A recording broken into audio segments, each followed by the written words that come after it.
Hello बच्चों, कैसे हो? स्वागत है, आप सभी ठीक होंगे और स्वागत है आपका हमारे इस प्यारे से यूट्यूब प्लेटफॉर्म पर। तो बच्चों, आपका भी क्लास 10th में बोर्ड एग्जाम है, तो ये क्वेश्चन मिस मत करना। ये क्वेश्चन हर बार बोर्ड में आते हैं कि रेजिस्टेंस का जो कॉम्बिनेशन होता है ओम्स लॉ से, वो दो प्रकार का होता है। एक तो सीरीज में होता है, एक पैरेलल में होता है। और दोनों का मैं पहले आपको फॉर्मूला समझाऊंगा और उसके बाद आप ये क्वेश्चन जो पीछे मैंने लिखवाए हैं, नोट करवाए हैं आपको, प्रीवियस ईयर क्वेश्चन है, इनका सॉल्यूशन करवाऊंगा। तो बेटा आपको ना दो बातें याद रखनी है मेरी। पहली बात तो सर ये है कि combination of resistance, combination of resistance कितने भी गिवन कर सकता है, 3 4 5 6 2 4। मैं दो बार करा देता हूँ आपको, ठीक है? दो होंगे उसके अकॉर्डिंग, 3 होंगे उसको ऐड कर देना। सबसे पहला केस जो आता है इसमें, वो आता है इन सीरीज।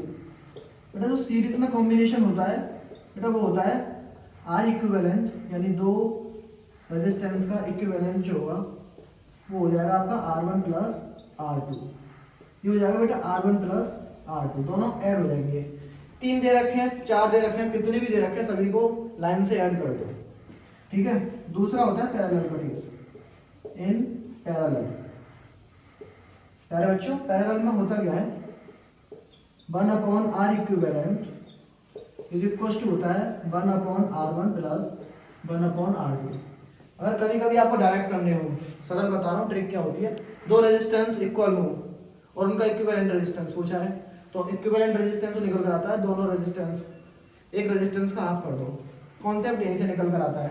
एलसीएम लेंगे, एक फॉर्मूला आपको जनरली जो क्लासेस में सिखाया जाता है, कहीं भी सिखाया जाता है, वही सिखाया जाता है। दूसरा हम इसको बेटा ऐसे भी लिख सकते हैं, R1 और R2 का एलसीएम लेंगे तो वो आ जाएगा सर R1 इंटू R2। अब R1 से R1 कैंसिल, R2 ऊपर, तो ये होता क्या बेटा, R1 प्लस R2 ऊपर आ जाता है। और किसके इक्वल चल रहा है ये चल रहा है सर 1/R इक्विवेलेंट के। इतना समझ में आया अच्छे से? अच्छा, हम क्रॉस मल्टीप्लाई भी तो जानते हैं, हम क्रॉस मल्टीप्लाई भी तो कर सकते हैं ना सर इसका मल्टीप्लाई इसमें होगा तो इधर आ जाएगा, इसका मल्टीप्लाई इसमें होगा तो इधर आ जाएगा। और इसी को मैं बेटा ऐसे लिख देता हूँ, R इक्विवेलेंट बराबर होता है R1 R2 अपॉन में R1 प्लस R2। दोनों का ना बेटा ऐड कर देते हैं। ये देखो, ऊपर दोनों का मल्टीप्लाई कर देंगे, नीचे दोनों का ऐड कर देंगे। मान लीजिए दो रजिस्टर दे रखे हैं आपको, 3 ओम और 3 ओम के।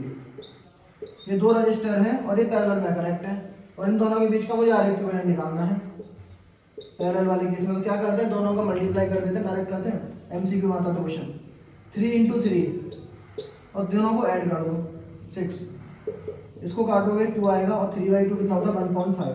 ये बात मैंने आपको डायरेक्टली करा रखी है। सर दो रजिस्टर है, दोनों को पैरेलल में हमें कनेक्ट करना है, तो एक रेजिस्टेंस का हाफ कर दो, वो आपका आंसर होगा। चलिए, कॉन्सेप्ट आपको समझ में आया होगा। अब करते हैं क्वेश्चन किस प्रकार से आते हैं डायग्राम पर, वो करते हैं, ठीक है? देखो बच्चा,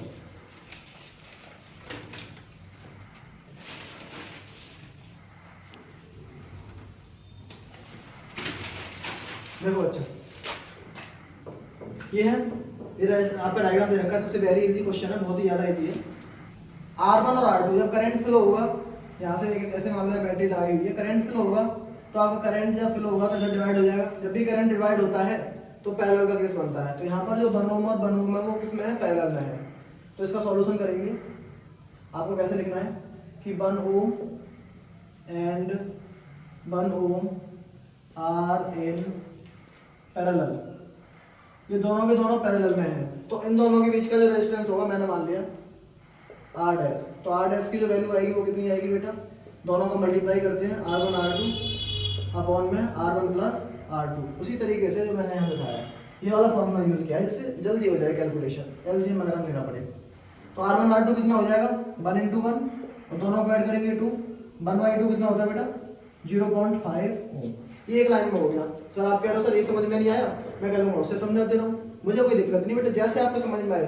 या फिर आप इसको ऐसे कर सकते हैं कि सर 1/R इक्विवेलेंट जो होगा, जो R डैश आपने माना है, वो किसके बराबर होगा, वो होता है 1/R1 प्लस 1/R2।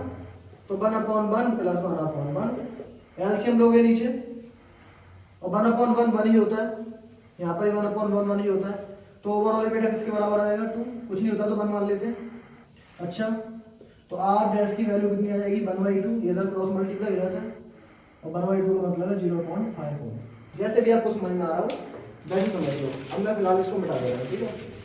वरना आप ये कहते सर आपने वो वाला तरीका नहीं समझाया जो हमारे सर समझाते थे क्लास में।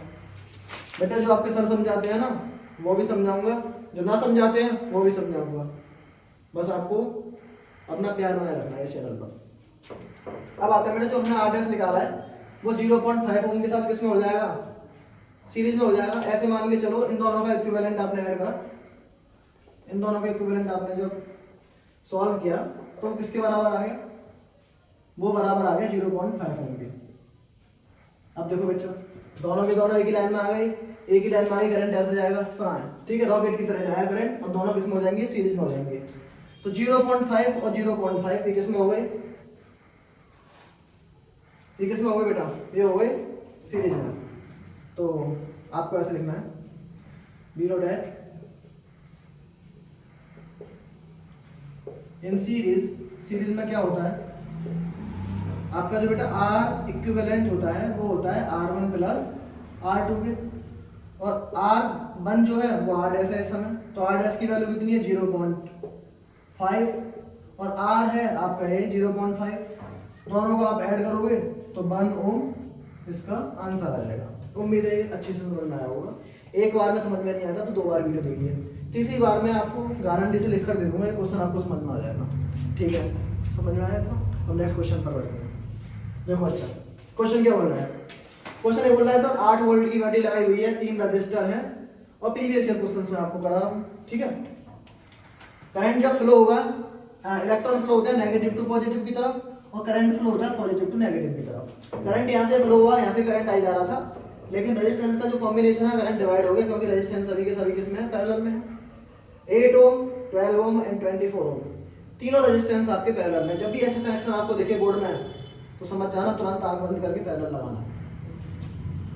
तो हियर सॉल्व करते हैं इसको, 8 ohm 12 ohm and 24 ohm are in parallel. किसमें है पैरेलल बच्चों, ये है सर पैरेलल में। तो पैरेलल का केस होता है 1/R equivalent is equal to 1/R1 plus 1/R2 plus 1/R3। इतना समझ में आया, ठीक है। सर इनकी वैल्यूज पुट कर देंगे, जब सर इनकी वैल्यू पुट करेंगे तो 1/R1 की वैल्यू कितनी आएगी 8, R2 की वैल्यू कितनी आएगी 1/12 और R3 की वैल्यू 1/24। यानी बच्चों इनका जो एलसीएम आएगा वो आएगा 24, क्योंकि 24 12 की टेबल में भी आता है और 8 की टेबल में भी आता है। तो 1/R इक्विवेलेंट बराबर हो जाएगा बेटा, एलसीएम आएगा आपका 24, ठीक है। 8 का इसमें डिवाइड कर देंगे, कॉन्सेप्ट हमने समझा होगा क्लास 5 में, 3rd में 4th में बेसिक होता है। 8 का इसमें डिवाइड करेंगे, जो भी आपका क्वेश्चन था उसको ऊपर लिख देते हैं, तो 3 12 2 24 2 ऊपर 24 1 24 1 ऊपर, ऐड करेंगे ऊपर कितना है 6/24 और इसको काटेंगे तो 6 1 6 6 4 24। कंपेयर करो बेटा, 1 से 1 कंपेयर हो गया तो R इक्विवेलेंट की वैल्यू कितनी आई 4 ओम। तो यहाँ से आप फाइनली लिखोगे सर R इक्विवेलेंट की जो वैल्यू आ रही है वो आ रही है 4 ओम। ये अपने आंसर हो जाएगा, सरल है। इतना आपने कर ही लिया होगा, पहले ही नोट कर लिया है, तो इसको मैं कर दे रहा हूँ ड्रॉप, क्योंकि ये क्वेश्चन समझाना है आपको। लास्ट क्वेश्चन है, बस धैर्य बना के रखो, ये क्वेश्चन समझ में आ गया तो आपसे इस टाइप के क्वेश्चन रुकेंगे।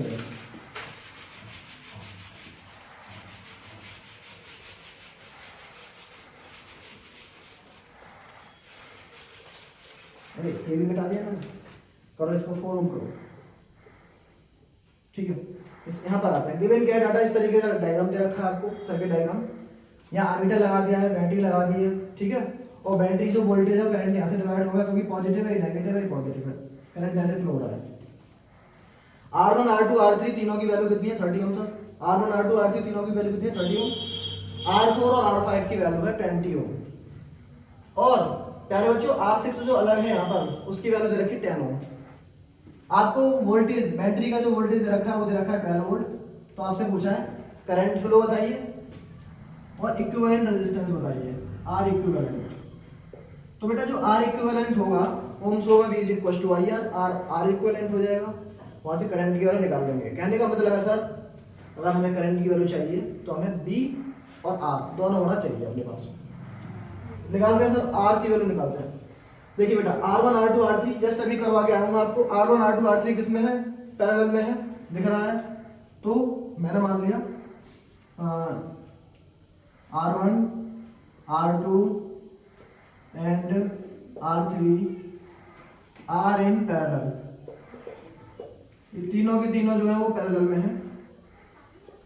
जब ये तीनों के तीनों पैरेलल में है तो फॉर्मूला कौन सा लगेगा, ये वाला 1/r इक्विवेलेंट बराबर 1/r1 plus 1/r2 plus 1/r3। ये फॉर्मूला मैं बार बार नहीं लिखवा रहा, पहले यहाँ पर आप फॉर्मूला लिखना, मैं डायरेक्ट कर रहा हूँ। तो 1/r इक्विवेलेंट को मैंने मान लिया r डैश, ठीक है। इज इक्वल टू 1/r1, तीनों सेम सेम है। ये 30 है, ये बेटा 30 है, ये भी 30 है और ये भी 30 है, ठीक है। जब ये तीनों सेम सेम है इसको सॉल्व करेंगे तो 1/r डैश की जो वैल्यू आएगी 30 का एलसीएम लेंगे 30 और 1 + 1 + 1 ये हो जाएगा 3। 1/r डैश की वैल्यू आ जाएगी 3/30। इसको काटेंगे बेटा 1/10 कंपेयर करेंगे, 1 से 1 कंपेयर, r डैश की वैल्यू 10 हो। तो जो r डैश की वैल्यू आई है वो आई है 10 हो। अब जो आपको सर्किट दिख रहा था ना ऐसा, वो सर्किट ऐसा नहीं रहा। अब सर्किट आपका ऐसा हो गया, ये वाला हट गया और इसकी जगह पर r डैश आ चुका है, इसकी जगह पर r डैश आ चुका है। सरल कर दिया तो आपने, इसकी जगह पर बेटा r डैश आ गया। तो r डैश की जो वैल्यू है वो कितनी आएगी आपकी 10 हो। देखो अच्छा, R4 और R5 किस में है, पैरेलल में है, ये भी आपको पता है। तो R4 and R5 are in parallel. और जब दो रेजिस्टेंस आपस में पैरेलल में होते हैं तो इनका इक्विवेलेंट रेजिस्टेंस डिवाइड बाई 2 आ जाता है, एक का। R4 R5 की वैल्यू दे रखी है 20 का हाफ करेंगे बेटा कितना आ जाएगा 10 होगा, ये भी 10 होगा। कैसे कि मैंने मान लिया इन दोनों के बीच का जो इक्विवेलेंट रेजिस्टेंस है वो है R डबल डैश। तो R डबल डैश की जो वैल्यू आई है वो आ जाएगी R1 इंटू R2 अपॉन में R1 प्लस R2, ठीक है। सॉल्व करेंगे, दोनों का मल्टीप्लाई करेंगे। बच्चों मुझे ऐसा लग रहा है आपको ये समझ में नहीं आ रहा होगा, लो मैं आपको पहले की तरह करा रहा हूँ। मैं आपकी फीलिंग जानता हूँ बेटा, कैसी आपकी फीलिंग आ रही है, किस तरीके से आप उसे पढ़ना चाह रहे हो। लो वापस से उसी तरीके से करा दो जो आपको अच्छा लगता है। 1/r डबल डैश आ जाएगा 1/r1, R4 और R5। बेटा R4 की वैल्यू कितनी है 20 और R5 की वैल्यू भी 20, तो मैं ऐसे कर दे रहा हूँ 1/20 प्लस 1/20। सॉल्व करेंगे इसको तो 1/r डबल डैश 20 का एलसीएम 20 होगा, 1 + 1 इज इक्वल टू 2/20। काटोगे बेटा 1/10, 1/10 बच्चे को पता है 2 10 20। कंपेयर करेंगे r डबल डैश की जो वैल्यू आ रही है पहले बच्चों वो आ रही है 10 ओम। अच्छा तो r डबल डैश भी 10 ओम आ गया। इसे भी सरल बना दें, ये लो बेटा इसे भी सरल बना दे रहे हैं। तो ये कितना आ जाएगा r डबल डैश, और r डबल डैश की वैल्यू भी सर 10 ओम है। अब देखना कितना सरल हो गया। R1 की वैल्यू भी 10, R2 की वैल्यू भी 10 और R3 की वैल्यू, R3 नहीं है R6 है, R6 की वैल्यू कितनी है वो भी 10 दे रखी है। अब यहाँ पर करते हैं बेटा, देखो R1 R dash R double dash and R6 R in series. जब प्यारे बच्चों ये सीरीज में है तो टोटल इक्विवेलेंट रेजिस्टेंस जो होगा वो क्या होगा, R इक्विवेलेंट बराबर होता है sir R1 plus R2 plus R3 plus R4, जितने भी हो सभी को ऐड कर दो। R1 की जगह किसने ली R डैश ने, R2 की जगह किसने ली R डबल डैश ने, R3 की जगह किसने ली R6 ने। सर्किट डायग्राम देख कर करना होता है। तीनों ही 10 10 10 है, तीनों को ऐड करेंगे सर, ये भी 10 ये भी 10 और ये भी 10, बस इतना। ये तो आता है सर 10 10 10 कितना हो गया 30। तो R इक्विवेलेंट की वैल्यू प्यारे बच्चों कितनी आई 30 ओम आई। अभी क्वेश्चन खत्म नहीं हुआ है, थोड़ा सा धैर्य रखो, बस क्वेश्चन खत्म कर दे रहा हूँ, ठीक है बेटा। अब by Ohm's law, by Ohm's law, Ohm's law के अकॉर्डिंग क्या होता है बेटा, V is equal to I R, और मुझे करंट की वैल्यू चाहिए, I की वैल्यू चाहिए तो V अपॉन R हो जाएगा। तो V is equal to I is equal to V upon R। प्यारे बच्चों B की वैल्यू कितनी है, B की वैल्यू सर 12 वोल्ट और R की वैल्यू कितनी है 30। अगर ये कट रहा है तो काट दो, जैसे 4 से कट रहा है 3 से कट रहा है, 3 4 12 3 10 जा, ठीक है। तो I की वैल्यू आ जाएगी 4/10 एम्पियर। और या फिर हम इसको ऐसे भी लिख सकते हैं प्यारे बच्चों 0.4 एम्पियर आंसर है। यूनिट जरूर लिखनी है। रेजिस्टेंस की यूनिट ओम होती है और करंट की यूनिट क्या होती है प्यारे बच्चों एम्पियर, ठीक है। और वोल्टेज की जो पोटेंशियल डिफरेंस है उसकी यूनिट हो जाएगी वोल्ट। उम्मीद है आपको ये सॉल्यूशन समझ में आया होगा और ऐसे ही और वीडियो देखने के लिए चैनल को सब्सक्राइब करो, हर जगह फैला दो अपने प्यारे बच्चों, सभी जितने भी आपके साथ पढ़ रहे हैं, ठीक है। मिलते हैं नेक्स्ट वीडियो में, जब तक के लिए स्वस्थ रहिए, मस्त रहिए, पढ़ते रहिए। जय हिंद।